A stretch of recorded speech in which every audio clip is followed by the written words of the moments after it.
Good morning, I'm Taylor Wilson, and today is Thursday, September 5th, 2024. This is The Excerpt. Today, the aftermath of the latest American school shooting. Plus, the Justice Department accuses Russia's RT network in an election misinformation plot. And what's the latest on consumer spending? 4 people are dead and 9 injured after a shooting at a high school outside Atlanta yesterday. The shooting suspect has been identified as a 14-year-old student at the school, and officials say he will be charged with murder as an adult. The FBI received tips about online threats last year involving the then 13-year-old, the Bureau's Atlanta office said.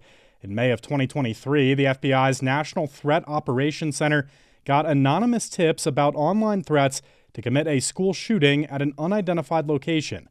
Federal agents posted on X, formerly Twitter. The threats contained images of guns, and the FBI determined that the posts originated in Georgia. The FBI turned over the evidence to the Jackson County Sheriff's Office, which interviewed the suspect and his father, who said that he had hunting guns in the house, but that his son did not have access to them. The Justice Department has charged 2 Russian citizens with directing a $10 million campaign to influence the 2024 election through online platforms that flooded millions of Americans with disinformation. That's what Attorney General Merrick Garland announced yesterday. The complaint focused on RT, the Russian state media network, dropped by American distributors after the invasion of Ukraine in February of 2022. The company bankrolled a $10 million campaign through a Tennessee company to distribute Russian misinformation to U.S. social media influencers and encourage divisions in U.S. politics, according to Garland.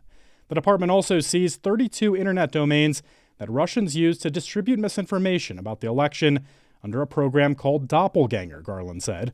U.S. officials say the domains were built to look like legitimate U.S. news organizations, but were instead filled with Russian propaganda that could be picked up and relayed through U.S. influencers. RT responded with ridicule, telling Reuters, quote, "3 things are certain in life: death, taxes, and RT's interference in the U.S. elections," unquote. You can read more with a link in today's show notes. Vice President Kamala Harris proposed a tax break for startups yesterday, intended to help entrepreneurs offset the costs of starting a small business. Harris will push to increase the small business tax deduction from $5,000 to $50,000 for new companies if she's elected.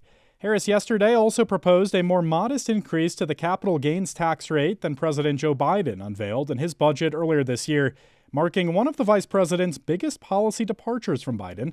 Harris called for a 28% capital gains tax rate for Americans who earn at least $1 million, lower than Biden's proposed 39.6% top rate on capital gains, the profits an investor makes from selling an asset such as stocks or real estate.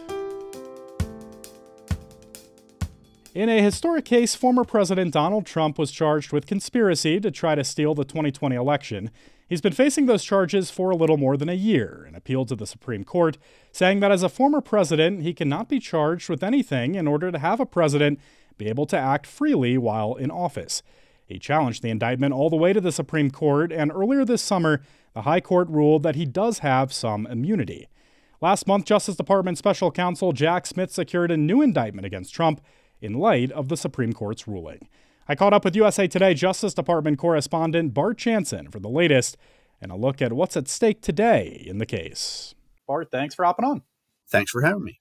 So what does Justice Department Special Counsel Jack Smith's new Trump indictment center on? Trump was charged with several things having to do with not turning over the government to President Joe Biden, who was certified as the rightful winner of the 2020 election. One of the things was encouraging the Justice Department to investigate what were determined to be baseless claims of widespread election fraud. Another aspect of it was to recruit an alternate slates of electors in the half-dozen states that were most closely contested, and having them serve as members of the Electoral College, officially choosing the next president, despite the fact that Joe Biden had won those states, such as Georgia, Nevada, Wisconsin. Your listeners may have heard that in those states, prosecutors have charged these alternate electors, fake electors, because they filled out paperwork and they were allegedly trying to get Congress to count them in favor of Trump. So he was charged with being behind several of these efforts. After the Supreme Court's ruling, Smith modified the indictment slightly to try to steer away from official duties and, again, as we said, toward private duties. So all sorts of material in the indictment dealing with the Justice Department was removed. And that's Trump basically telling top officials at the Justice Department to investigate fraud more aggressively, that sort of thing. He was encouraged by an assistant attorney general in that effort. And most of those references have just been removed. And so charges wouldn't be appropriate for him dealing with that agency, even if he was mistaken that there was election fraud. So the Justice Department stuff all got removed. The fake electors material is still in the indictment. Jack Smith is arguing that anything election related, any electioneering, is obviously personal because it has nothing to do with the president. It's whether you get to be president. So those are the sorts of issues that U.S. District Judge Tanya Chutkan will have to decide now that the case has been thrown back in her lap. Yeah, so Bart, I mean, this is a new chapter today in this case. What functionally really is Chutkan dealing with? What's at issue today? The process is actually going to take months. And so this is just the start of what's going to be a complicated legal journey. What she's doing today is basically trying to set guidelines and set a schedule for how these arguments are going to play out. But the prosecutors and defense attorneys can't even agree on which order to debate things and what that schedule should be. The prosecutors are saying we should debate immunity first. That's the most important thing under previous Supreme Court decisions. And basically, you have to decide immunity before you decide anything else, like whether the charges should be dismissed for other reasons. But on the other side of the courtroom, Trump's defense lawyers are arguing that they should go toward other issues first, one of which is they want to argue Smith himself, the prosecutor himself, was appointed to the job illegitimately. And so the entire prosecution should fall because he wasn't put in place correctly. That's what happened in his classified documents case down in Florida. And so right now that case is dismissed. Smith has appealed that decision to the 11th Circuit Court of Appeals. And so we're still waiting to hear on that. So the pace and the subject of what we'll be debating is the kind of decisions that we might see out of Judge Chutkan today. All right. Bart Jansen covers the Justice Department for USA Today. Thank you, Bart. Thank you. Consumer spending and confidence is looking good on paper, but economists say parts of the population are struggling with inflation. I spoke with USA Today money reporter Bailey Schultz to learn more. Bailey, thanks for hopping on. Yeah, thank you for having me. So, Bailey, there are signs of solid U.S. consumer spending despite these high interest rates and inflation. What are some of the positive indicators right now? So the good news for a lot of Americans is that wage growth continues to outpace inflation, which just means that Americans get more purchasing power. So we're seeing U.S. consumer confidence hit a 6-month high in August, and also that consumer spending saw a solid 0.5% increase in July. So what are some major signs of weakness when it comes to consumer spending right now?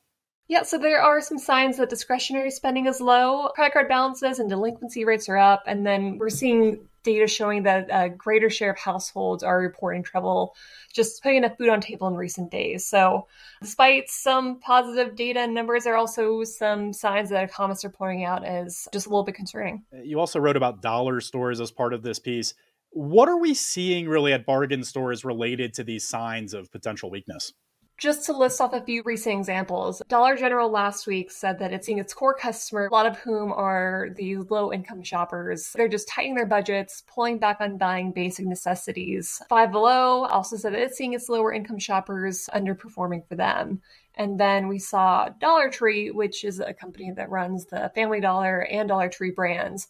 They're saying that Family Dollar's lower income customers remain weak and it's also seeing pressure on its middle and higher income customers as well. Yeah, so is that in line with kind of the broader national retail trends? I mean, how is retail performing in general?